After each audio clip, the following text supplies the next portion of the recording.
Team India మరో వార్కు సిద్ధమైంది. న్యూజిలాండ్తో 4 టీ20 ఆడబోతోంది. ఇప్పటికే సిరీస్ను భారత్ 3-0తో సొంతం చేసుకుంది.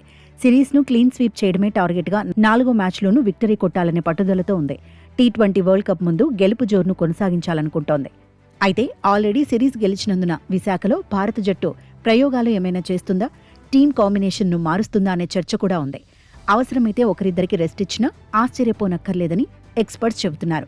దీంతో తుది జట్టు ఎలా ఉంటుందనేది ఆసక్తి రేపుతోంది. అయితే టీమిండియాకు సంజు శాంసన్తోనే టెన్షన్ తప్పటం లేదు. న్యూజిలాండ్తో సిరీస్కు ముందే ఓపెనర్గా స్లాట్స్ను ఫిక్స్ చేసుకున్న అంచనాలకు తగినట్టుగా సంజు బ్యాటింగ్ చేయటం లేదు. 3 మ్యాచ్ల్లోనూ విఫలమయ్యాడు. గత మ్యాచ్లో అయితే డకౌట్గా వెనుతిరిగాడు. ప్రస్తుతం సంజు శాంసన్పై తీవ్రమైన ఒత్తిడి ఉంది. 4 మ్యాచ్ల్లోనూ శాంసన్ను ఓపెనర్గా కొనసాగించే అవకాశం ఉంది. విశాఖలో ఫామ్ను అందుకోక తప్పని పరిస్థితిలో ఈ వికెట్ కీపర్ బ్యాటర్ ఉన్నాడు. అయితే 4 మ్యాచ్లు రాణించకపోతే విమర్శకులకు శాంసన్ టార్గెట్ అయ్యే ప్రమాదం ఉంది. టీ20 వరల్డ్ కప్లో ఓపెనర్గా ఇషాన్ను దింపాలనే డిమాండ్లు పెరిగే అవకాశం ఉంటుంది. మరో ఓపెనర్ అభిషేక్ శర్మ మాత్రం డ్రీమ్ ఫామ్లో ఉన్నాడు. సిరీస్లో నిలకడగా రాణిస్తున్నాడు. టీమిండియాకు కీలకమైన ఆటగాడిగా మారిపాడు.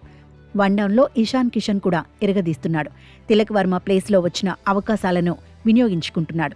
శ్రేయస్ అయ్యర్ను కూడా తుది జట్టులోకి తీసుకోవాలనే చర్చ ఉంది. కానీ టీ20 వరల్డ్ కప్కు ఎంపికైన మెయిన్ టీంలో అయ్యర్ లేడు. అలాంటప్పుడు న్యూజిలాండ్తో సిరీస్లో శ్రేయస్ను ఆడించడంలో అర్థం లేదనే వాదన ఉంది. కానీ తిలక్కు బ్యాకప్గా ట్రై చేయాలనుకుంటే అయ్యర్ బరిలో దిగొచ్చనే అంచనాలున్నాయి. 4వ స్థానంలో సూర్యకుమార్ యాదవ్ టచ్లోకి వచ్చాడు. గత 2 మ్యాచ్ల్లోనూ అద్భుతంగా బ్యాటింగ్ చేశాడు. ఎక్స్ప్లోజివ్ ఇన్నింగ్స్తో న్యూజిలాండ్ను భయపెట్టేశాడు. 4 టీ20లోనూ స్కై నుంచి అభిమానులు అలాంటి ఇన్నింగ్స్నే కోరుకుంటున్నారు.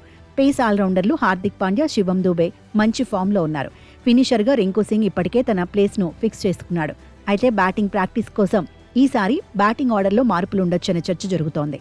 గత మ్యాచ్లో అద్భుతంగా బౌలింగ్ చేసిన బూమ్రాకు రెస్ట్ ఇస్తే జట్టులోకి హర్షదీప్ సింగ్ వస్తాడు. జట్టులో హర్షిత్ రాణాను కొనసాగిస్తారనే అంచనాలున్నాయి. గత మ్యాచ్లో రాణించిన రవి బిష్ణోయ్ని కొనసాగించే అవకాశం ఉంది. వరుణ్ చక్రవర్తి, కుల్దీప్ యాదవ్లో ఒకరిని ఆడించే ఛాన్స్ కనిపిస్తోంది. న్యూజిలాండ్ మాత్రం పరువు కోసం పోరాడబోతోంది. టీ20 వరల్డ్ కప్ ముందు విన్నింగ్ ట్రాక్ ఎక్కడమే టార్గెట్గా ఆడబోతోంది.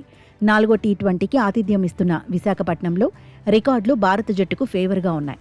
ఈ వేదికలో టీమిండియా ఇప్పటి వరకు 4 టీ20లో ఆడింది. అందులో 3 మ్యాచ్ల్లో గెలిచింది. 1 మ్యాచ్లో మాత్రమే ఓడిపోయింది. విశాఖలో న్యూజిలాండ్తో తొలిసారి తలపడబోతోంది. చివరగా 2023 నవంబర్లో ఆస్ట్రేలియాను టీమిండియా ఢీకొట్టింది. ఆ మ్యాచ్లో భారతే గెలిచింది. ఆసీస్తో 2 మ్యాచ్లు ఆడితే 1 మ్యాచ్లో ఓడిపోయింది.